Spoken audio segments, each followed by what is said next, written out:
Bonjour à vous, ODH Note, auditeurs, auditrices ou simples curieux ou curieuses qui découvrent pour la première fois une vidéo d'ODH TV. Bienvenue dans cette nouvelle édition de Matin OVNI dans le monde.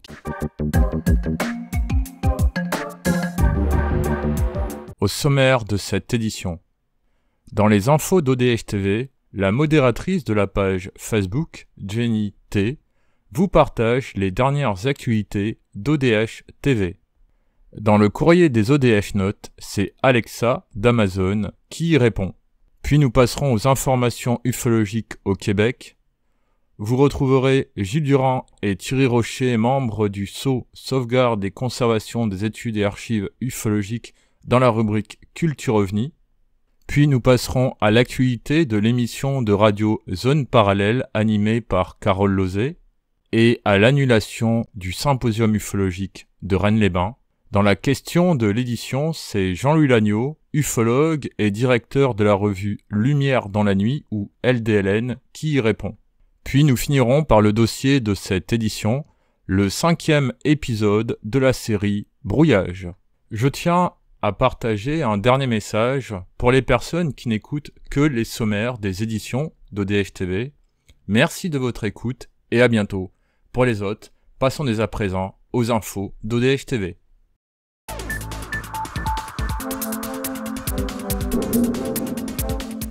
Bonjour cher ODH Note, ici la modératrice pour venir prendre de vos nouvelles. J'espère que vous et vos proches allez bien. Les mises à jour continuent sur YouTube et sur tous les réseaux sociaux. D'ailleurs, les nombreuses heures de tournage dans le passé font qu'il ne manquera pas de vidéos à venir de sitôt. Certains ont la gentillesse de nous apporter des conseils, des idées d'émissions, mais cela devra attendre. On pourrait même durer jusqu'à 2 ans de confinement tellement on ne manque pas de matériel. Merci de votre compréhension et prenez grand soin de vous.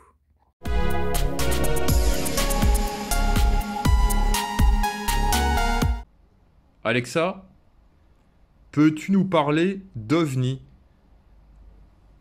Un objet volant non identifié, généralement désigné sous l'acronyme OVNI, désigne un phénomène aérien que des témoins affirment avoir observé ou qui a été enregistré par des capteurs sans avoir pu être identifié mais dont on ne connaît pas l'origine ou la nature exacte et qui, pour certains, reste inexpliqué même après enquête approfondie.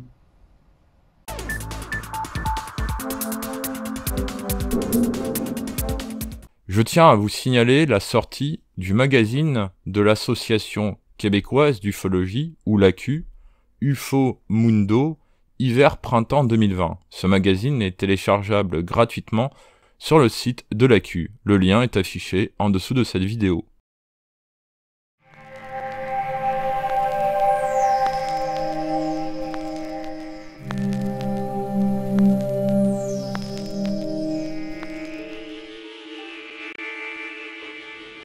Donc c'est donc le Liseroll, qui est bien connu, qui a fait cette série de petits fascicules. Donc il y a 30 épisodes, il y a 30 épisodes. Et ça commence par Vers des mondes inconnus. Ensuite le 2 c'est Allô, ici la Lune. La 3 c'est L'arrivée chez les Martiens. Et il y a le secret de la pyramide, la révolte des automates, donc l'énigme de la planète rouge, etc. Les montagnes à roulettes, face au cyclope, le monstre à 8 têtes, et ainsi de suite. Donc voilà. Prisonnier des Joviens, donc c'est-à-dire c'est sur Jupiter. Voilà. La galerie des phénomènes, enfin voilà, donc la guerre des fauves, le piège à hommes. Voilà, c'est la forêt qui parle, un passager escamoté et la cible habitée. Voilà, ça sortait le 1er et le 15 de chaque mois. Voilà, c'était un petit feuilleton qui est archi connu, qui est les aventuriers du ciel. Alors, j'essaye au fur et à mesure, quand je les trouve pas chers et en bon état, de me constituer la collection complète. Tu peux dire l'année ? 1949, là on est, voilà, ça. 24 mars 49. Une carte animée, la belle soucoupe volante, alors vous voyez, une belle soucoupe volante, dans le ciel, puis il y a celle-là qui est très près avec le martien. Voilà, vous n'avez jamais vu le martien, tirez celui-ci de son engin et vous serez ravi, car c'est le 1er avril aujourd'hui. Voilà, c'est un poisson d'avril. Voilà, alors donc c'est une carte, ce qu'on appelle donc animée. Voilà. Donc, les gens ont écrit, elle est écrite, ça arrive. Et voilà, c'est Chantal qui l'a écrit d'ailleurs. Et voilà. Le martien est de nouveau caché dans sa soucoupe. Voilà. C'était la minute GDD.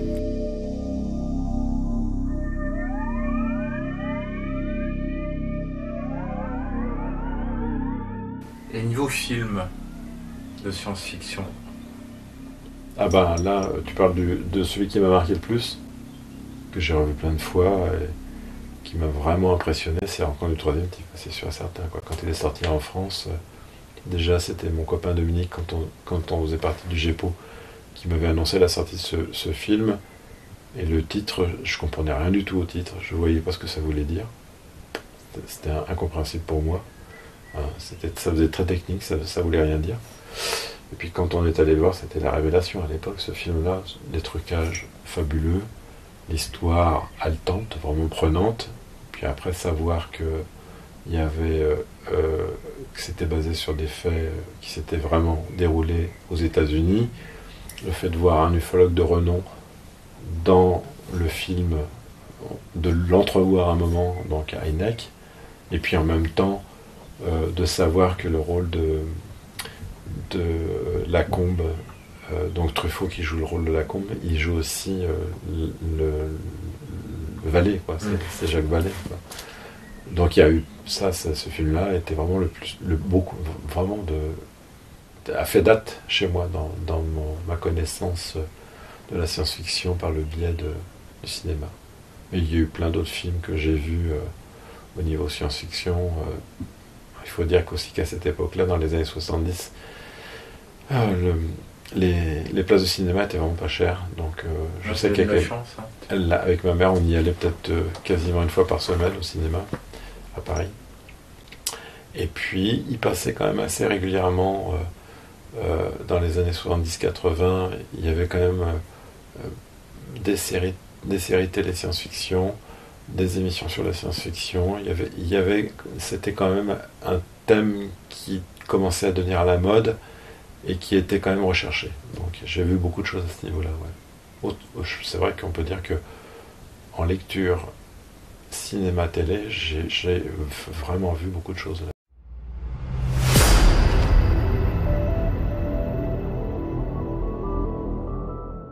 Je tiens à rappeler que les émissions Zone Parallèle ne traitent pas que d'ufologie, mais également les phénomènes paranormaux, les faits insolites et étranges, de conspiration et de cryptozoologie.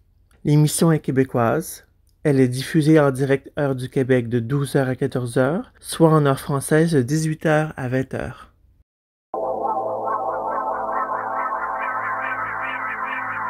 Autre information importante de cette édition.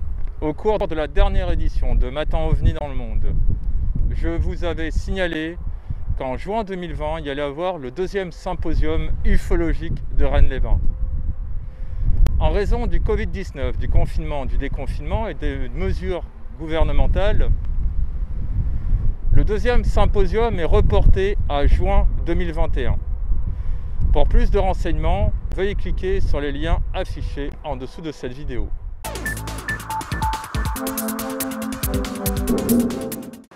Comment vois-tu l'ufologie de terrain en France en ce moment? C'est un peu vide. Hein.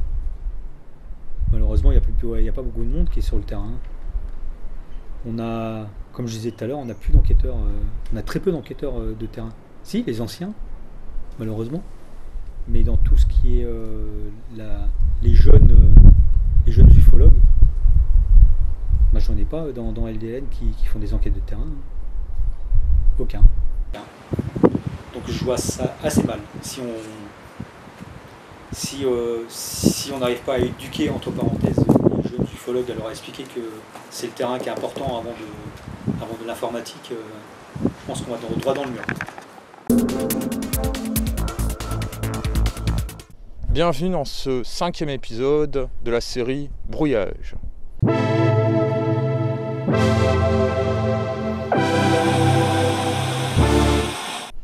Dans cette édition, je vais vous parler des influences culturelles au cours d'observations. Alors ce qui cache la forêt en ufologie, c'est le brouillage humain. Il n'y a aucun doute, il est plus puissant que le phénomène lui-même. C'est arrivé à un stade où je te l'ai dit, la situation est ingérable aujourd'hui. Bon. Certains y voient une manifestation du dit phénomène. D'autres voient le fait que les témoins identifient les choses qu'ils voient avec ce qu'ils connaissent, dont par exemple les films de science-fiction. Quand on veut faire des vérifications pour savoir qui a influencé qui, il faut vraiment être extrêmement précis, il faut vraiment faire de l'enquête fouillée, détaillée, pour connaître les témoins de manière vraiment intime, quoi, on va dire, pour connaître leur psychologie et savoir aussi tout ce qu'ils pouvaient avoir vu, tout ce qu'ils voyaient, tout ce qu'ils lisaient, tout ce qu'ils discutaient, etc. Puis d'ailleurs la question qu'on pose souvent aux personnes, c'est avez-vous déjà lu des livres sur les ovnis? Avez-vous vu déjà des documentaires sur les ovnis? Êtes-vous intéressé par la science-fiction, etc. C'est une des questions prépondérantes que l'on pose aux témoins qui nous révèle une observation qu'il a faite. J'ai commencé par remarquer une chose qui m'a intrigué, c'est que les représentations de la science-fiction semblaient être parfois antérieures au phénomène des ovnis. Alors j'ai raconté d'ailleurs dans la postface de mon bouquin que j'ai publié il y a une dizaine d'années chez Terre de Brune, comment l'intuition m'est venue. J'étais dans un grenier en train de fouiller pour chercher à trouver des vieux livres, et je tombe sur un bouquin très ancien, qui s'appelle La roue fulgurante, un roman d'un écrivain de science-fiction complètement oublié aujourd'hui, qui était très connu avant la guerre de 14, ou même avant dans les années 20, 30, s'appelle Jean de la Lyre.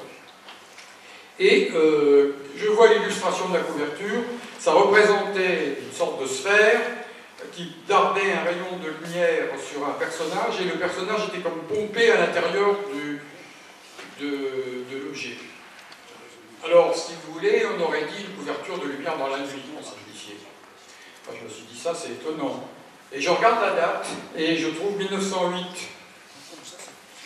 Alors, en 1908, on n'avait encore jamais entendu parler des enlèvements à bord de soucoupes volantes, on n'avait encore jamais entendu parler des soucoupes volantes elles-mêmes, puisque, comme vous le savez, ça a commencé officiellement en 47, en juin 47. Moi, je dirais que il y a certainement quelque chose à fouiller dans les années 30, plus que les pulps et les soucoupes volantes de ces magazines américains, c'est qu'on parlait énormément, mais énormément, de martiens à partir de la fin du 19e siècle. Il y a plein d'articles sur les martiens dans les journaux français, entre autres. Ça devait être partout pareil. Mais même canadiens, on va trouver aussi dans les journaux canadiens du début du XXe siècle, on parlait beaucoup de martiens. Alors, il y a deux sortes d'ovnis, si vous voulez. Il y en a, vous allez voir, qui sont nuts and bolts, avec vraiment, on voit un artefact avec des boulons, etc. Et puis, il y en a qui sont plus intéressants, qui représentent un objet lisse, compact, sans aspérité, sans rien. Une sorte de cube, de sphère qui vole. Alors il faut aussi bien comprendre que l'image de la flying saucer, du disque, c'est celle qui a émergé comme emblématique au moment de l'observation de Kenneth Arnold, mais en réalité dans la science-fiction, ces objets ont toutes les formes basiques possibles, ça peut être des cubes, des sphères, des ronds, des rectangles. Une de leurs caractéristiques souvent, c'est qu'ils sont représentés comme lisses et compacts. Alors, là, vous avez déjà le thème, vous voyez les avions. Donc vous savez que la première rencontre était avec un avion. Alors ça, c'est la rencontre mythique, c'est Kenneth Arnold, avant Kenneth Arnold, puisque là, on est en 1936. Ce sont des biplans. Il y a d'ailleurs, à l'époque, des avions beaucoup plus sophistiqués que ça, mais on met les biplans pour établir le contraste avec cet objet extraordinaire. Alors, je ne connais pas l'histoire, mais ce serait probablement une intrusion extraterrestre. Alors, à l'époque, il faut préciser aussi, dans les années, à la fin du 19e siècle et dans les premières décennies, c'est souvent des savants fous qu'on met en scène. Et puis, surtout aux États-Unis, ça bascule dans les années 20, et c'est les extraterrestres qui prennent le relais. Parce qu'on présuppose que les extraterrestres sont capables de faire des choses beaucoup plus fantastiques encore qu'un savant fou humain. Vous voyez ? Moi, je veux dire que la science-fiction des années 30, mais il y a un travail qui devrait être fait, qui n'a pas été fait, sur justement cette influence des Martiens. La guerre de 14, par exemple, dans la revue hebdomadaire, je crois, qui s'appelait La Baïonnette, pendant la guerre de 14, et ben, il y a plusieurs couvertures où des extraterrestres sur la Lune regardent la Terre se battre. Voilà. Là, nous avons un enlèvement en bonne et due forme, genre les premiers enlèvements. Donc, c'est un homme préhistorique qui est enlevé par des entités plus ou moins insectoïdes à bord de leur vaisseau qu'on voit poser. Voilà. Donc, il se débat, mais rien n'y fait, il est enlevé. Les entités en question ont des yeux globuleux, enfin voilà. Ce qui est suggéré, c'est leur nature insectoïde. Mais alors, qui a influencé l'autre? Est-ce la science-fiction qui a influencé l'ufologie ou l'ufologie qui a influencé la science-fiction? Parce que la science-fiction, elle surfe sur les avancées récentes de la science. Dans un bon roman de science-fiction, tu as toujours une partie anticipation, à partir de ce qu'on connaît, et une partie science-fiction qui est de la littérature. Alors moi, je te dirais une chose, je sais pas, mais parce que quand j'étais petit, je connaissais pas l'ufologie. C'est-à-dire, j'ai que découvert l'ufologie en 69. Donc je sais, la vague de 54, je l'ai complètement zappé, d'ailleurs j'avais 1 an. Mais toute l'ufologie entre 54 et 69, je l'ai complètement zappé. Mais par contre, ce que j'ai fait, moi, c'est que quand j'étais petit, j'achetais des livres, des petits formats de science-fiction sur divers sujets. Donc j'aurais tendance à dire que c'est la science-fiction qui a influencé l'ufologie. J'ai aussi acheté Pilote, où il y avait les fameuses premières planches qui ont fait après de Loeb et Gégé, qui ont fait des albums sur les soucoupes volantes, etc. Alors donc moi j'aurais tendance, vu mon expérience personnelle, à dire que la science-fiction a influencé l'ufologie. Mais j'en suis pas si sûr que ça, parce que il faudrait remonter beaucoup plus loin que ça. Et moi, quand je te dis, en 54, j'avais 1 an, donc j'étais pas à même de juger de l'affaire. Toutes les descriptions qu'il y a dans les RR3, dans les abductions, dans les films qui traitent des aliens, c'est qui a influencé l'autre? De juin, d'un seul coup, s'installe sur toute la Terre cette représentation de l'OVNI qui fait le tour de la planète en une journée avec les pépesses de presse, etc. etc. Mais avant, on n'a pas entendu parler de ça. Donc les gens sont aussi vierges par rapport au contexte utopique en 47, en avril 47, qu'ils pouvaient l'être en 1920. Il fallait regarder les choses d'un point de vue chronologique. La science-fiction est bien là avant l'apparition médiatique des soucoupes volantes. La science-fiction, avant 1947, ça fait déjà plusieurs dizaines d'années qu'elle est en place. Ça s'appelle pas la science-fiction, ça a eu plusieurs noms différents avant de devenir science-fiction.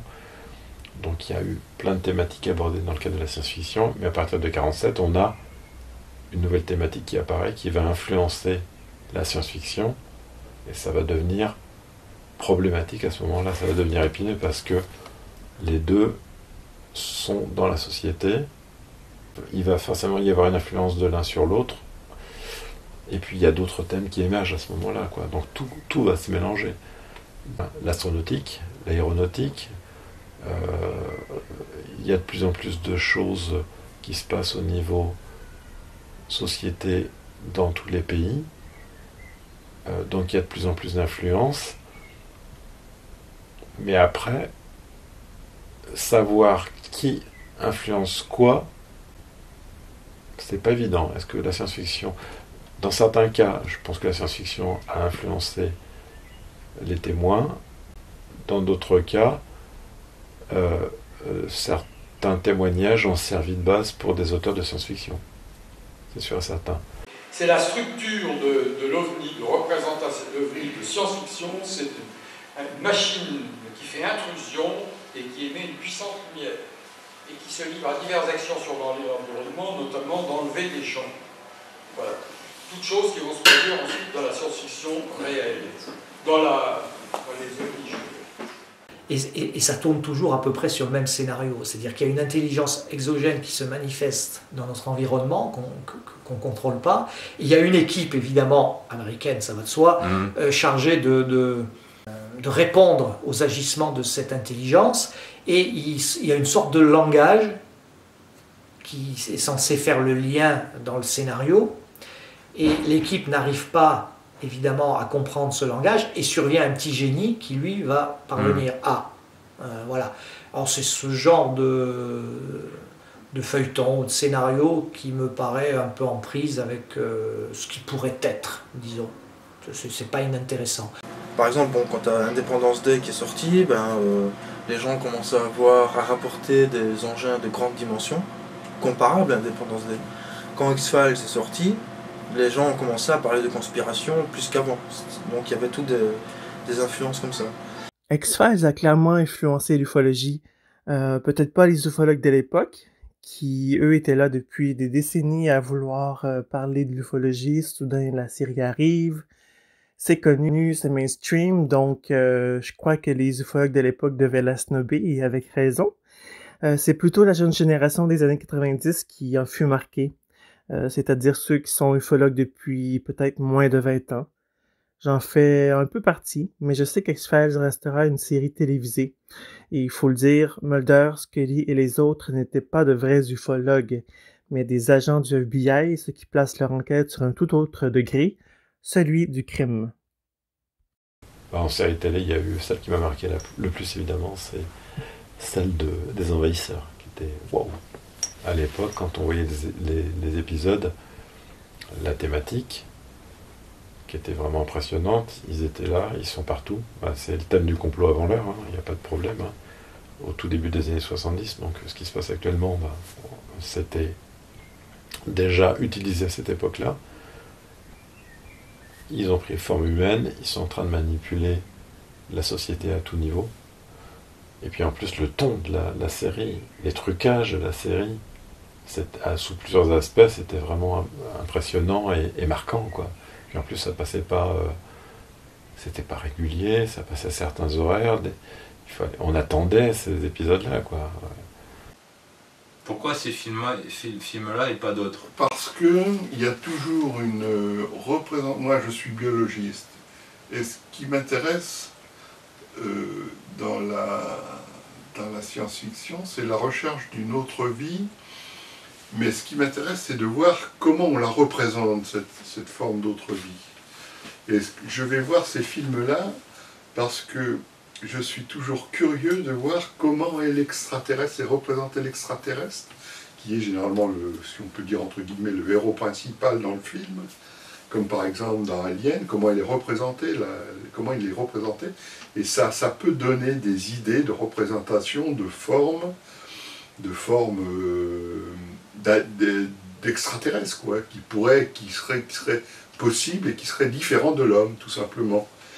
Alors donc, ça m'intéresse de ce côté-là. C'est un peu, si vous voulez, la biologie, la biologie, c'est l'exobiologie, ça touche à l'exobiologie, c'est les formes de vie extraterrestres qui seraient possibles, qui pourraient nous rendre visite, ou qui pourraient, soit au milieu de l'espace, soit sur une autre planète, soit sur notre planète, etc. Et donc ça m'intéresse de voir comment ils les représentent, comment le cinéma les représente. Et c'est intéressant parce qu'il y a toujours une tête, deux jambes, deux bras, etc. Alien, c'était un peu bizarre, mais il y avait quand même deux jambes, deux bras et puis une tête. Predator, pareil. Prometheus, c'était un peu de l'intelligence artificielle, c'était encore autre chose. La femme qui vient d'être enlevée, on lui prélève un échantillon sanguin, c'est ce qu'il dit ici. Took a sample of one's blood. Donc il prend un échantillon de son sang et il l'examine. Donc ce sont les manœuvres classiques qui se passent au bord des ovnis, où ils prennent toutes sortes des remures d'ongles, des fragments de peau, du sperme, toutes les sécrétions du corps, etc., qui nous intéressent beaucoup. Donc, dans la science-fiction, ça se passe avant. Moi, c'est ce qui m'a plus frappé en fait, quand je constate la ligne du temps de l'ufologie depuis les années 40. Ben, c'est à chaque fois qu'il y a un film qui représentait les extraterrestres, les ovnis, etc. Et bien juste après, pendant une certaine période, tu avais des témoignages et des cas qui étaient similaires à ce qui était représenté dans le film. Et voilà, donc c'est une constatation, ça que j'ai fait. Je pense qu'il y a forcément une sorte de déclic qui fait que le cerveau ne peut pas interpréter la chose et va plaquer des images qui sont dans l'inconscient. Ouais. Alors là, intéressant de faire la comparaison. Ça, c'est la couverture de lit de Travis Walton. Travis Walton pompé dans son rayon de lumière. Ça, c'est le cas réel. Et ça, c'est une histoire de science-fiction qui date de je crois que c'est 1928. Voilà, c'est ça. Mais je ne fais pas un parallèle avec l'ufologie. Je ne pense pas qu'il y ait une communication au sens propre en ufologie. S'il y a communication, elle est à sens unique, si tu veux. Voilà. Et sens unique, ça veut dire qu'il pourrait y avoir d'autres motivations derrière, ce qui n'est pas spécialement réjouissant. Alors vous voyez, il y a une subtile différence entre les ovnis de la science-fiction et ceux entre guillemets réels, mais elle n'est pas très grande. Il y a juste Mais ce qui est frappant, c'est de constater que c'est un des dessinateurs de science-fiction qui est à l'origine des premiers portraits robots. Tout simplement, il a simplement voulu dire que, si je ne me trompe pas, si j'ai bien compris, que ce qu'il y avait dans la science-fiction, on le retrouvait dans le phénomène ovni.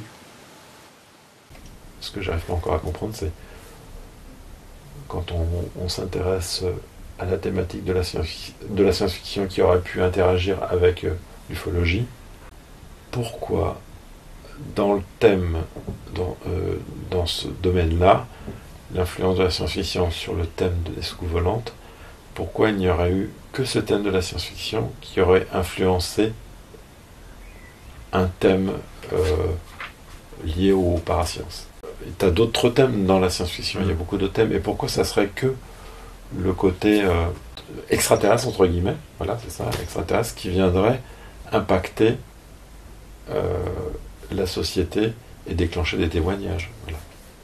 Pourquoi on n'aurait pas d'autres thèmes qui déclencheraient des témoignages eux aussi?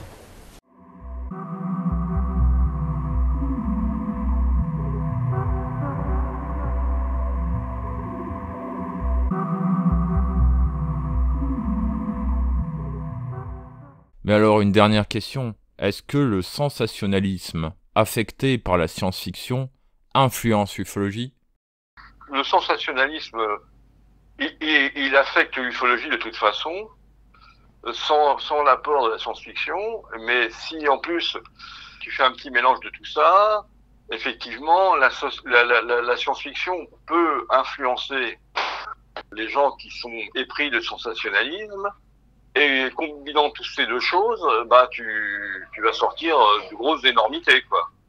Hein, tu vas t'appuyer sur des choses. On l'a vu avec des gens qui ont été jusqu'à prendre des photos, extraire des photos d'un film de science-fiction bien connu, qui s'appelle en français Les Survivants de l'Infini, et dire qu'il avait pris une soucoupe volante dans le ciel de Nice. Selon moi, la science-fiction et le sensationnalisme s'alimentent mutuellement depuis la création du genre, dans la littérature, le cinéma, la musique et les magazines. Surtout dans la société occidentale, maintenant, les humains veulent de plus en plus ressentir ce sensationnalisme, et pas juste devant un film, mais dans leur quotidien. Donc, faut pas se surprendre quand les gens commencent à voir quelque chose dans le ciel qu'ils ne comprennent pas, qui est mystérieux à leur avis. Ben, tout de suite, ils vont aller chercher dans la science-fiction pour comprendre ce qu'ils ont vu, et voilà, un ovni est né.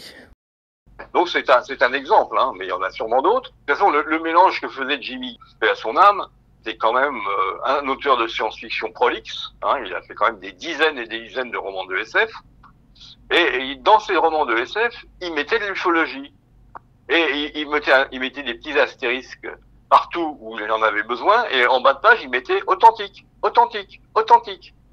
Alors que si on cherche un peu plus loin, avec les bonnes personnes, ben on va trouver que c'est quelque chose de tout à fait banal.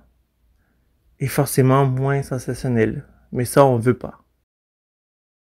Le thème des ovnis et la science-fiction, des influences de l'ufologie sur la science-fiction et inversement, est un thème très intéressant qui sera abordé à l'avenir encore sur ODH TV.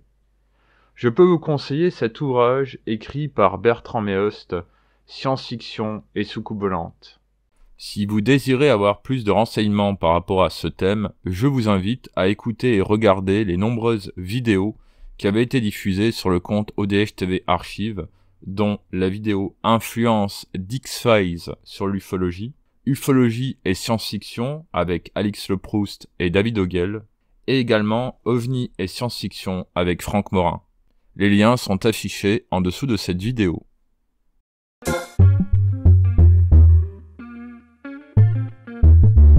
Voilà, c'est la fin de cette édition de Matin en vie dans le monde. Je tiens à remercier tous les membres de l'équipe d'ODH TV, mais également les partenaires proches, autant dire les amis d'ODH TV sur le groupe Facebook.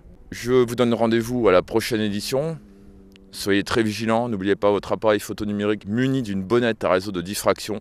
Certains pensent que ça sert à rien, mais il vaut mieux en avoir une sur soi, on ne sait jamais s'il y a un phénomène dit proche pour le prendre en photo et voir le spectre de cet objet. La station météo pour collecter les paramètres humidité, climatique au cours d'une observation. Et à très bientôt sur ODH TV. Au revoir.